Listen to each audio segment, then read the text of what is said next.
आप सबका स्वागत करता हूं, आप सबका अभिनंदन करता हूं कि सर्द सुबह में सुबह आप सब लोगों ने मेरे निमंत्रण पर यहां आना स्वीकार किया। हृदयपूर्वक आप सबका आभार।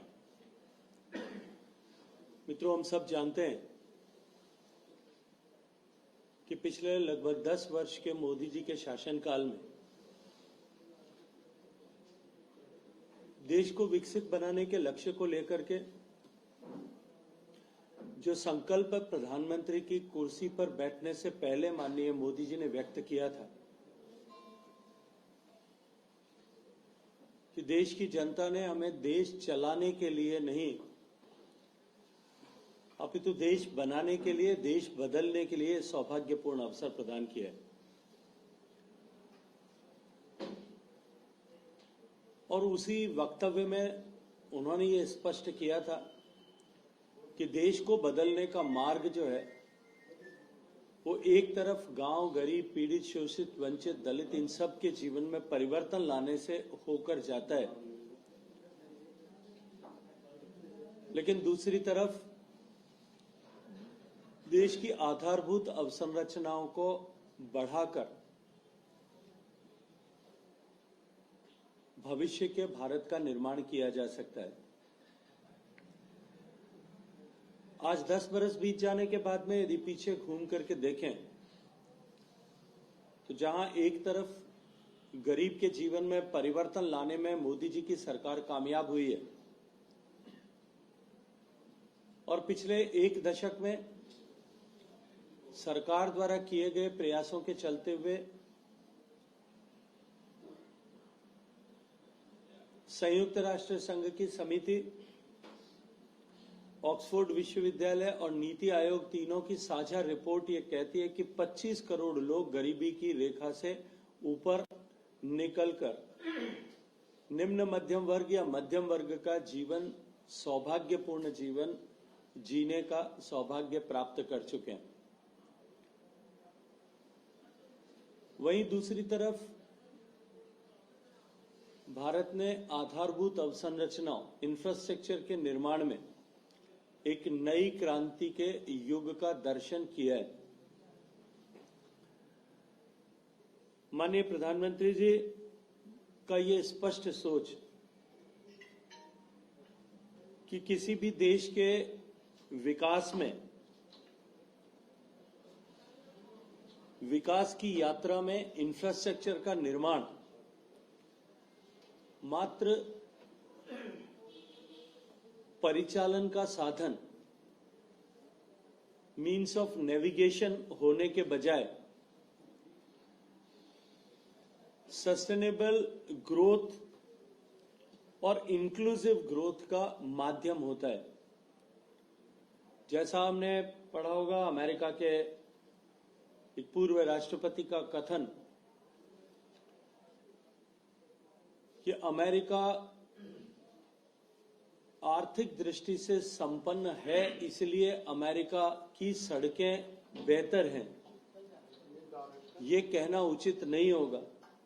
हकीकत यह है कि अमेरिका की सड़कें बेहतर थी, इसलिए अमेरिका आर्थिक दृष्टि से संपन्न हो सका। माननीय प्रधानमंत्री नरेंद्र मोदी जी ने भी देश को विकसित बनाने का जो लक्ष्य 2047 तक का लिया है, बेशक उसका उद्घोष 2023 में किया होगा, जब भारत अमृत काल में प्रवेश कर रहा था। आजादी के 75 वर्ष पूरे हुए थे, लेकिन ये सत्य सभी को स्वीकार करना पड़ेगा कि उसकी तैयारी 2014 में सरकार संभालने के साथ ही उन्होंने प्रारंभ कर दी थी। इंफ्रास्ट्रक्चर के निर्माण की इस श्रृंखला में जहां इंफ्रास्ट्रक्चर के विभिन्न घटक road, railways, waterways, airways, dataways, energy और सैटेलाइट, इन सारे फ्रंट्स पर सरकार ने माननीय प्रधानमंत्री जी के नेतृत्व में जिस तरह से काम किया है, मैं ये कह सकता हूं कि मोदी जी के नेतृत्व में इंफ्रास्ट्रक्चर के नवनिर्माण की एक क्रांति इस देश में चल रही है। बीते 9 वर्षों में इंफ्रास्ट्रक्चर के निर्माण पर 34 लाख करोड़ रुपया भारत की सरकार ने खर्च किया है।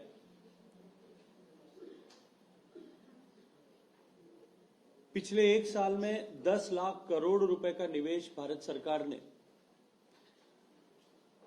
इंफ्रास्ट्रक्चर के निर्माण पर किया था, जो यदि मैं 2013-14 की तुलना में देखूं तो उससे कई गुना अधिक है। इस वर्ष भी बजट की घोषणा में कैपिटल एक्सपेंडिचर पर माननीय वित्त मंत्री जी ने 11 लाख करोड़ रुपए का प्रावधान किया है। और सामान्यतः यदि हम आर्थिक जगत की परिभाषा या उनके आकलन के अनुरूप अध्ययन करें तो इंफ्रास्ट्रक्चर पर की गई खर्च की गई राशि का उस साल की जीडीपी पर 2.45 टाइम्स इंपैक्ट होता है, और आने वाले सालों में जो कैस्केडिंग ईयर्स उसके बाद के वर्ष हैं उन पर वो लगभग 3.5 टाइम्स जो है प्रोडक्टिव होता है। आरबीआई की स्टडीज भी ये कहती हैं कि कैपिटल एक्सपेंडिचर में निवेश किए गए प्रत्येक रुपए से 3.25 रुपए 3.25 रुपीज प्रोडक्टिविटी इंक्रीज होती है। माननीय प्रधानमंत्री जी के नेतृत्व में जिस तरह से इंफ्रास्ट्रक्चर के डेवलपमेंट पर काम हुआ है, उसके चलते हुए निश्चित ही भारत की अर्थव्यवस्था को एक नई ऊंचाई मिली है, नया उछाल मिला है। और अनेक अध्ययन ये कहते हैं कि भारत आज विश्व में सबसे तेज गति से बढ़ने वाली अर्थव्यवस्था मात्र इसीलिए बन पाया है कि भारत ने अपने इंफ्रास्ट्रक्चर पर निवेश को न केवल सुदृढ़ किया है, इंफ्रास्ट्रक्चर पर निवेश को न केवल बढ़ाया है, अपितु इसको कंटिन्यूटी दी है। निरंतर इंफ्रास्ट्रक्चर पर निवेश को बढ़ाए जाने के अपने संकल्प के चलते हुए और जो लक्ष्य तय किए हैं उन लक्ष्यों को ईमानदारी से पूरा करने के सोच के चलते हुए आज भारत आर्थिक दृष्टिकोण से विश्व में सबसे तेज गति से बढ़ने वाला देश बन चुका है। यदि मैं सड़क के क्षेत्र की बात करूं, माननीय अटल बिहारी वाजपेयी जी ने अपने प्रधानमंत्री काल के दौरान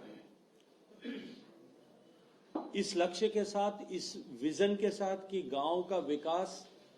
का मार्ग सड़क के निर्माण के द्वारा जाता है, उन्होंने प्रधानमंत्री ग्राम सड़क योजना प्रारंभ की थी। पिछले 9 साल के माननीय मोदी जी के कार्यकाल में 4 लाख किलोमीटर लगभग नई ग्राम सड़कें बनी हैं। देश में नेशनल हाईवेज की लंबाई जो माननीय मोदी जी की सत्ता में आने के समय में 90,000 किलोमीटर थी, जिस 90,000 किलोमीटर के आंकड़े तक पहुंचने में देश को 67 साल लगे थे, आज उसमें 56% का इजाफा होकर के वो 1,46,000 किलोमीटर जो है नेशनल हाईवेज की लंबाई हुई है। इसके अतिरिक्त भी नेशनल हाईवेज से ऊपर उठ करके डेडिकेटेड फ्रेट कॉरिडोर्स और एक्सप्रेसवेज का निर्माण भी बहुत तेज गति के साथ में चल रहा है। और सरकार ने जो संकल्प व्यक्त किया है कि आने वाले समय में हम विकसित भारत की आवश्यकताओं को देखते हुए इसको और अधिक गति प्रदान करेंगे। देश में 4 लेन एक्सप्रेसवेज की जो लंबाई है वो पिछले 10 साल में 2.5 गुना बढ़ी है। हाई स्पीड कॉरिडोर्स की लंबाई जो आज 4,000 किलोमीटर है, जो मात्र 500 किलोमीटर थी, उसमें 8 गुना वृद्धि हुई है। यदि मैं एयरपोर्ट्स के इस दृष्टिकोण से देखूं, हम सब जानते हैं कि जहां एक तरफ उड़े देश का आम नागरिक, इस संकल्पना के साथ में हवाई किराए को कम किया गया। वहीं दूसरी तरफ देश में एयरपोर्ट कनेक्टिविटी को बढ़ाने की दिशा में भी एक अभूतपूर्व छलांग देश ने पिछले 9 साल में लगाई है। हवाई अड्डों की संख्या जो 74 हुआ करती थी, आज देश में वो बढ़ दुगनी होकर के 149 हवाई अड्डे फंक्शनल हो गए हैं। इसी तरह से देश में वाटरवेज को बढ़ाने के दृष्टिकोण से एक तरफ सागरमाला परियोजना के माध्यम से देश के बंदरगाहों को सुदृढ़ करने की दिशा में काम किया गया। माननीय प्रधानमंत्री जी की यह स्पष्ट सोच कि हमारा कोस्टल एरिया जो है वो हमारा डेवलपमेंट का गेटवे है और वहां इंफ्रास्ट्रक्चर को सुदृढ़ करके हम आर्थिक विकास के लक्ष्यों को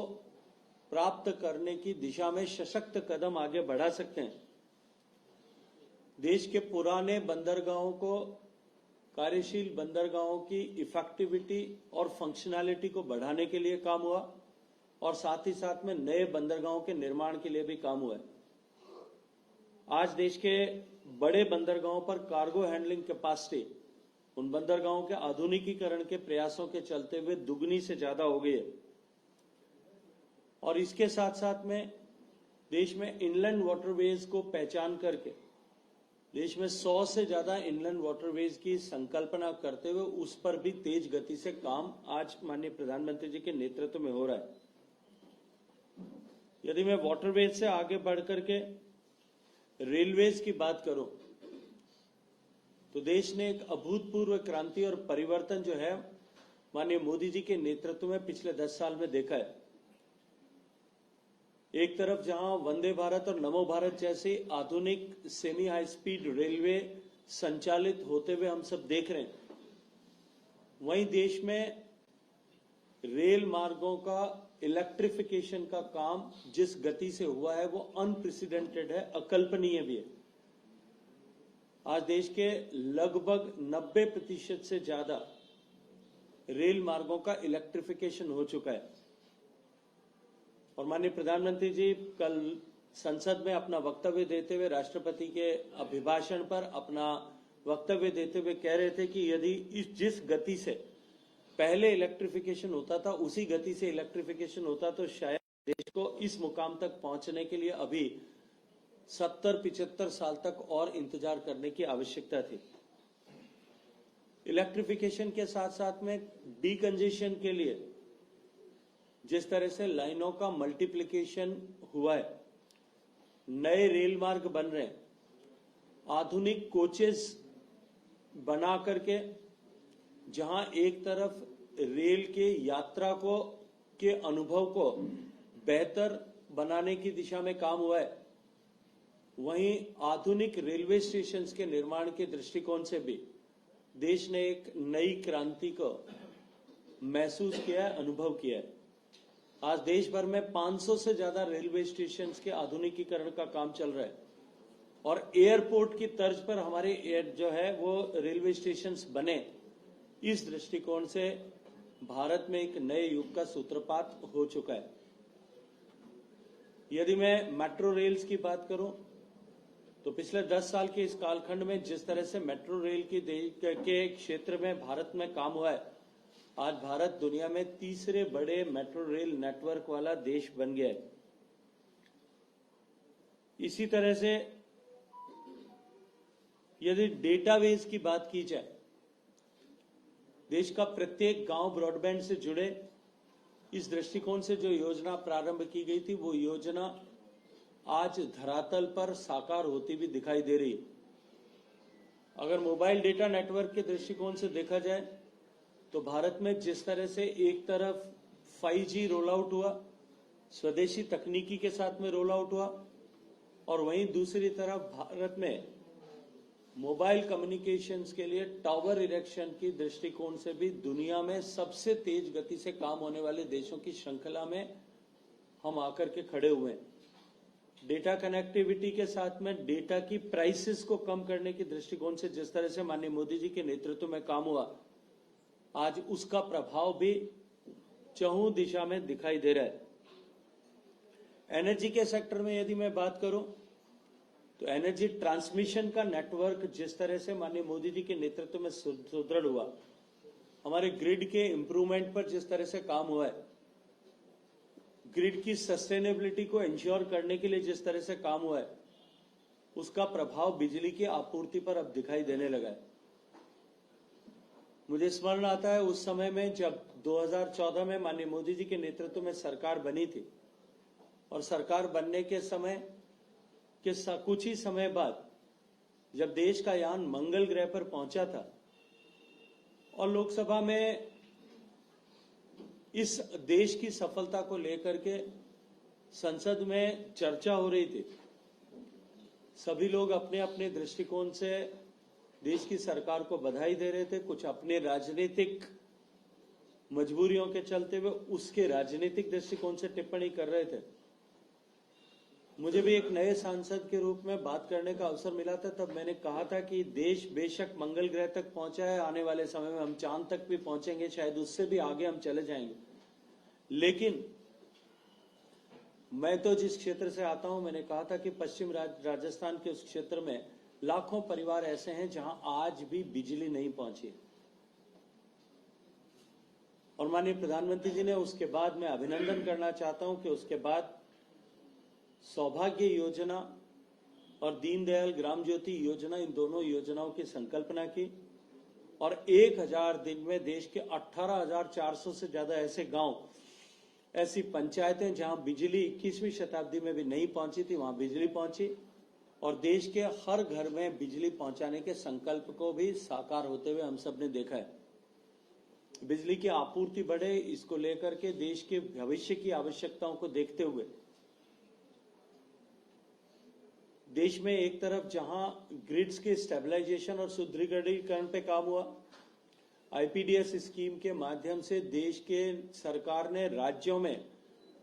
विद्युत आपूर्ति के अवसंरचना तंत्र को सुदृढ़ करने के लिए दिशा में निवेश किया। वहीं दूसरी तरफ रिन्यूएबल एनर्जी और सोलर एनर्जी के उत्पादन के दृष्टिकोण से भी विश्व के इस मानचित्र पर, सोलर एनर्जी और रिन्यूएबल एनर्जी के मानचित्र पर अपने आप को एक उदीयमान सितारे के रूप में स्थापित किया है। इसी के साथ साथ में भविष्य के ईंधनों के दृष्टिकोण से देखते हुए हाइड्रोकार्बन फ्यूल पर डिपेंडेंसी को कम करना और उस लक्ष्य को लेकर के जो ब्लेंडिंग इन हाइड्रोकार्बन फ्यूल का कमिटमेंट जो भारत का था,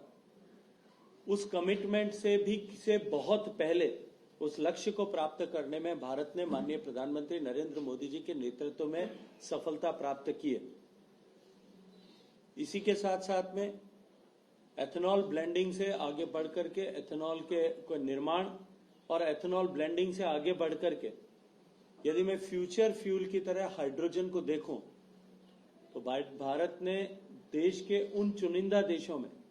जिन्होंने अपनी ग्रीन हाइड्रोजन निर्माण की पॉलिसी को न केवल घोषित किया, अपितु उस दिशा में तेज गति से काम करते हुए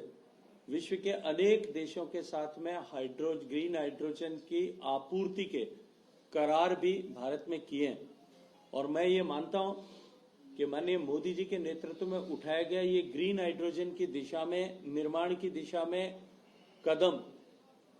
भारत के आने वाले समय में भारत की एनर्जी रिक्वायरमेंट्स को न केवल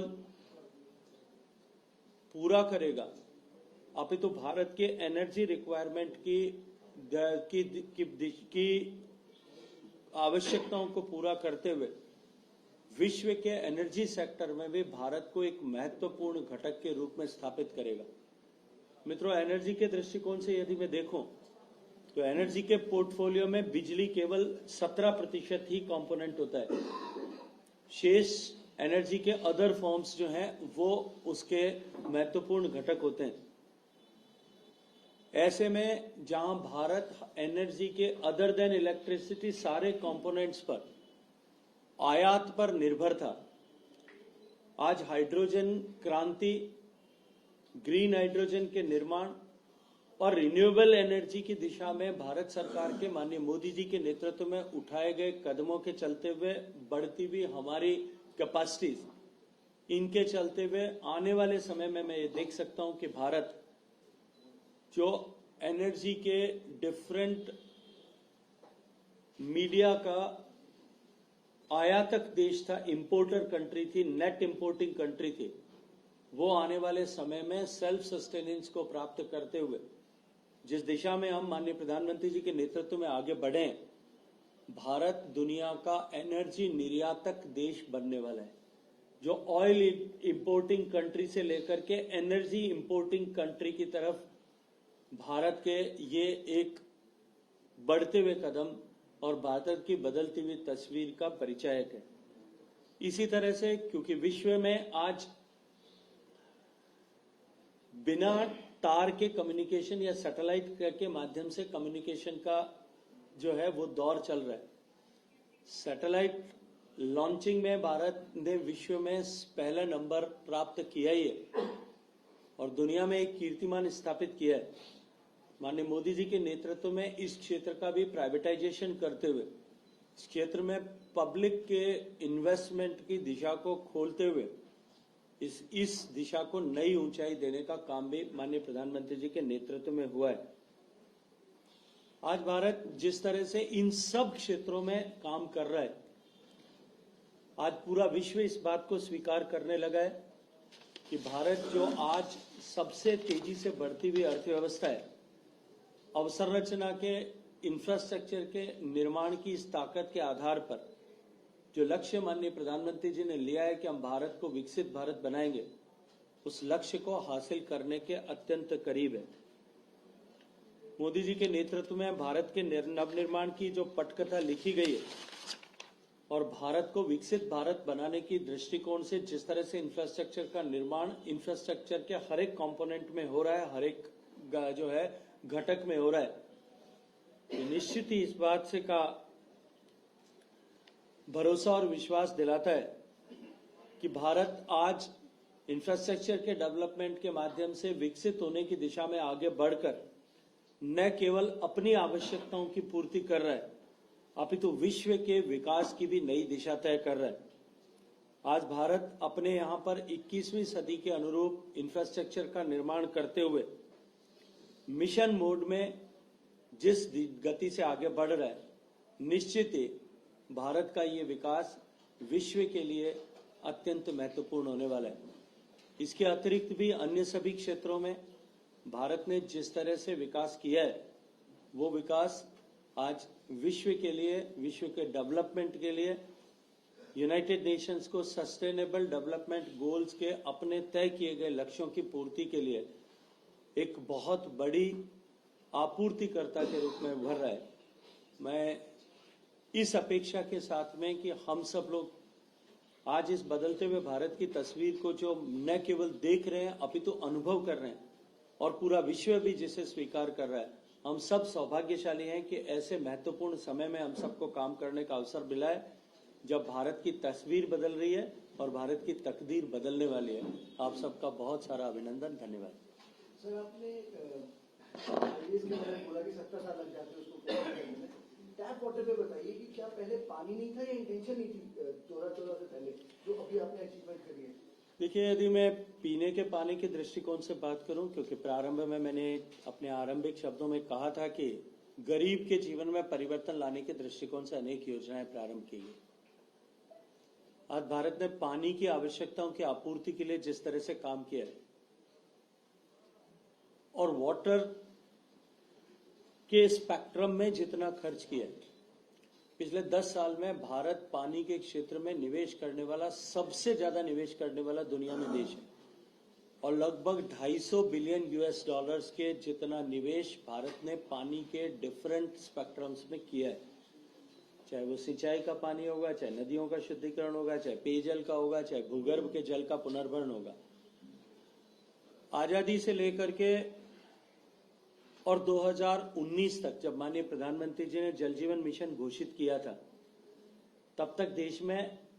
मात्र 16% से कुछ अधिक घरों तक ही पीने का पानी नल के माध्यम से पहुंचता था। 72 साल की यात्रा देश के पूरा करने के बाद भी देश में 19 करोड़ 40 लाख घरों में से मात्र 3 करोड़ 23 लाख घरों तक पीने का पानी नल के माध्यम से पहुंचता था। आज भारत में 74% घरों तक पीने का पानी नल के माध्यम से पहुंचता है और यह आंकड़ा बढ़ करके आज 14 करोड़ 50 लाख घरों तक पहुंच गया, यानी 11 करोड़ 25 लाख घरों तक पीने का पानी पहुंचाने में सफलता हमने प्राप्त की है। यानी 72 साल में जितना काम हुआ था उसका क्या जो है वो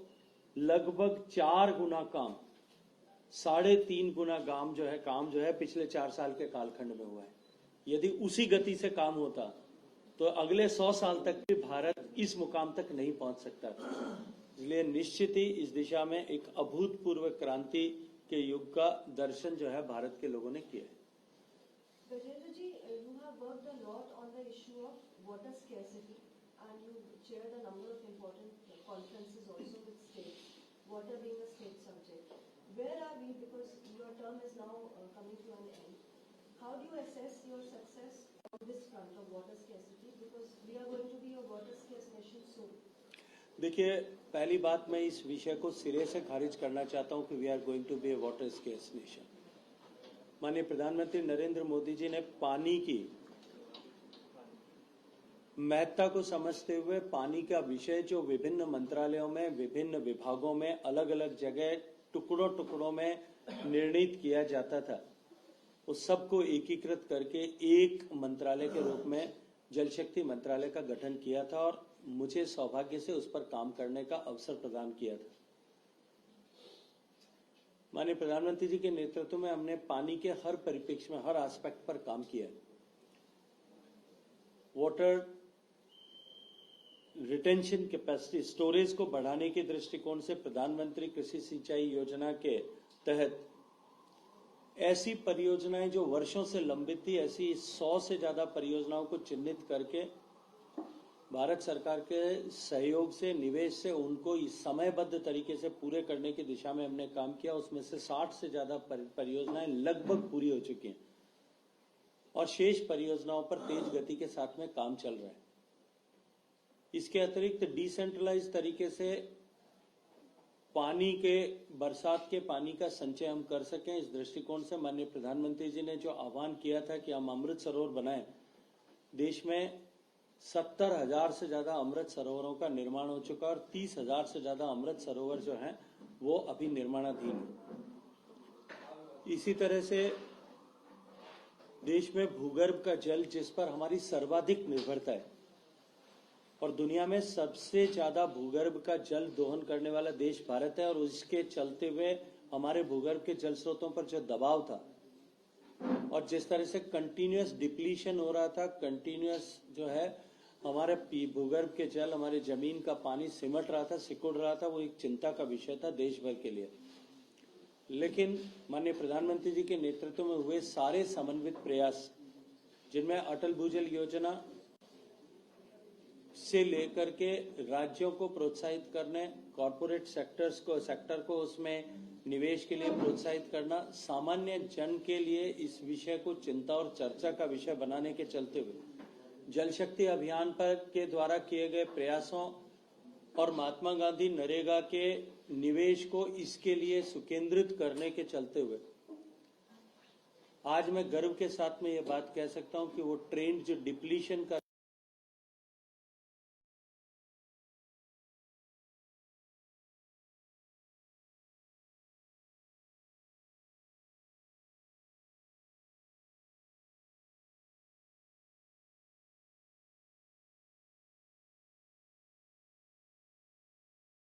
आशा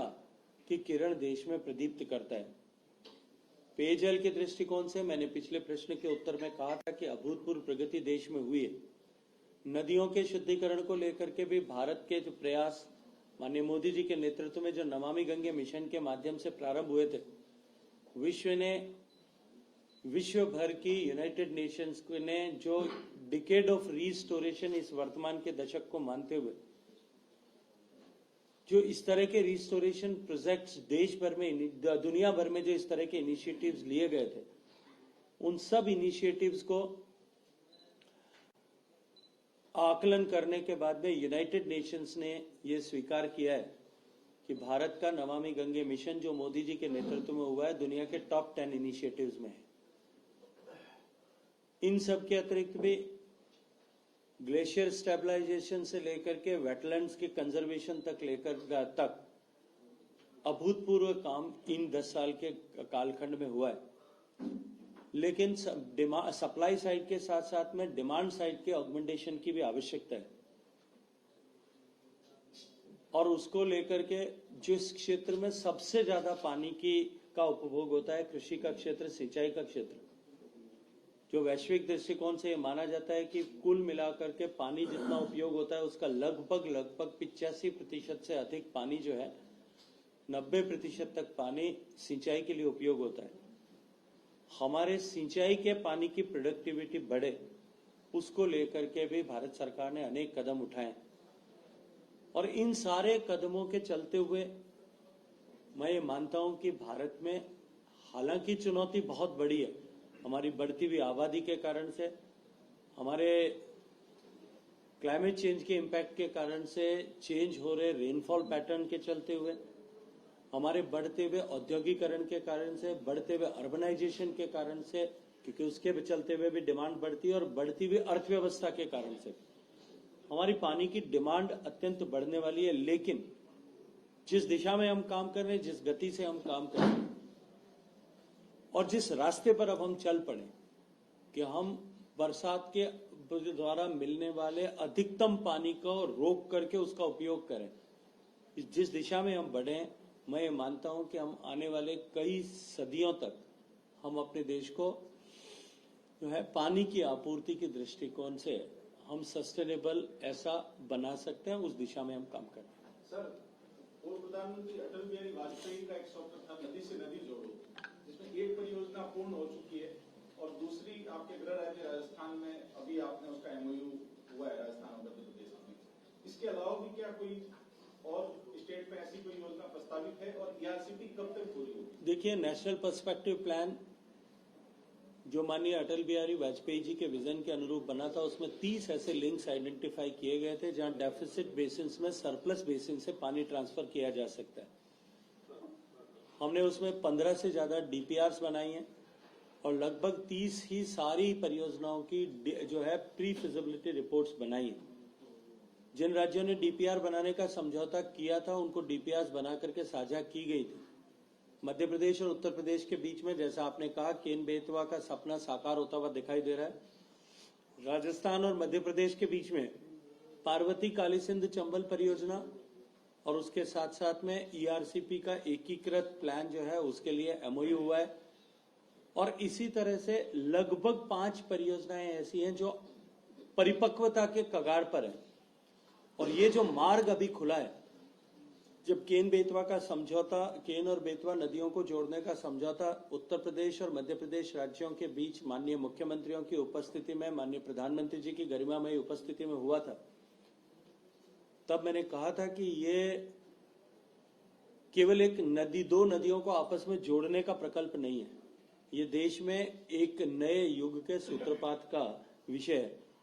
देश में एक नए मार्ग के खुलने का विषय है। और मैं ये मानता हूं कि उसके बाद में निश्चित ही इस दिशा में राज्यों के सोच में सकारात्मकता को मैं अनुभव कर सकता हूं, और इसके चलते हुए आने वाले समय में बहुत सारी परियोजनाओं को धरातल पर उतरते हुए मैं देख सकता हूं। आपने ईस्टर्न राजस्थान कैनाल प्रोजेक्ट के पूरा होने की बात की है, बड़ी परियोजना है, 70-80 हजार करोड़ रुपए का निवेश होने वाला है।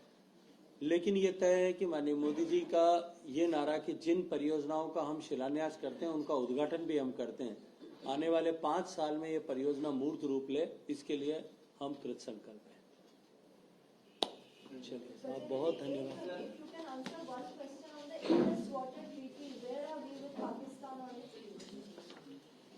देखिए, इंडस वाटर ट्रीटी दुनिया का ऐसा एकमात्र समझौता है जिसको 3 प्रत्यक्ष युद्ध के बावजूद भी भारत ने उस ट्रीटी की पवित्रता को बनाए रखा है। पाकिस्तान की तरफ से कुछ व्यवधान खड़े किए गए और वो क्योंकि अंतर्राष्ट्रीय पटल पर विभिन्न पटलों पर विचाराधीन है, इसलिए इसके विषय पर बहुत ज्यादा टिप्पणी करना अभी अनुकूल नहीं है। सर, अगर राजस्थान की बात करें सर, जिस तरह से मैं लोकसभा में आपके पास 25 के 25 बीजेपी के पास है, कांग्रेस की इस बार रणनीति है कि बड़े नेताओं को कांग्रेस जो है वो उतारेगी, अशोक गहलोत को उतारने की बात हो रही है, सचिन पायलट को उतारने की बात हो रही है, सर कैसे देखते हैं सर? चलिए, मुझे लगता है कि आज की पीसी से संबंधित विषय नहीं है, लेकिन ये तय मान लीजिए कि राजस्थान में एक बार लोकसभा में 25 सीटें जीतने की हैट्रिक बीजेपी करने वाली है।